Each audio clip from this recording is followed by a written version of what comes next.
What if I told you that the future of partying wasn't louder clubs or stronger drinks or longer hangovers, but it was coffee shops and bakeries and dance floors with no alcohol at all? It sounds counterculture, doesn't it?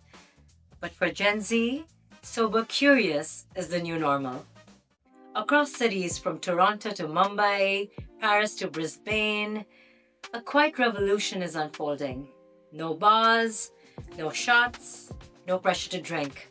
For years, Gen Z has been labeled the sober curious generation, a group drinking less and pushing the mainstream culture away from alcohol. And the data backs up part of that. In the US and UK, survey shows younger adults are more likely to drink less alcohol than millennials, with Gen Z overall consuming about 20% less than millennials did at the same age.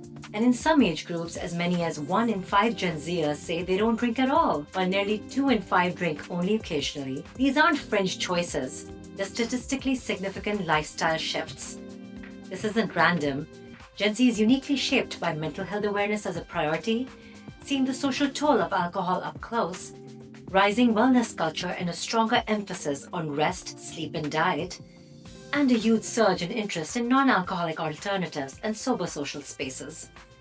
In fact, Gen Z now represents the largest share of consumers willing to try non-alcoholic beer, wine, or spirit alternatives, around 23 to 24% reporting frequent consumptions of no or low alcohol beverages, far above older generations. That's not just moderation, that's a cultural statement. But here's what mainstream coverage often misses. For millions of people, including Muslims, or those in recovery, or those raised outside of drinking culture, this isn't a trend, it's a way of life. Spaces that don't revolve around alcohol means no code switching, no sitting on the margins, no side explanations, just community without compromise.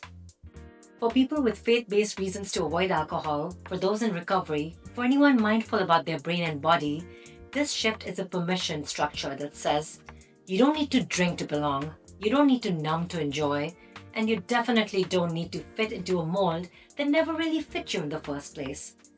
What these scenes are really rejecting isn't alcohol. It's the idea that joy has to come at the cost of your health, that connection requires numbness, that fun must end in regret. Instead, they're asking a very bold question.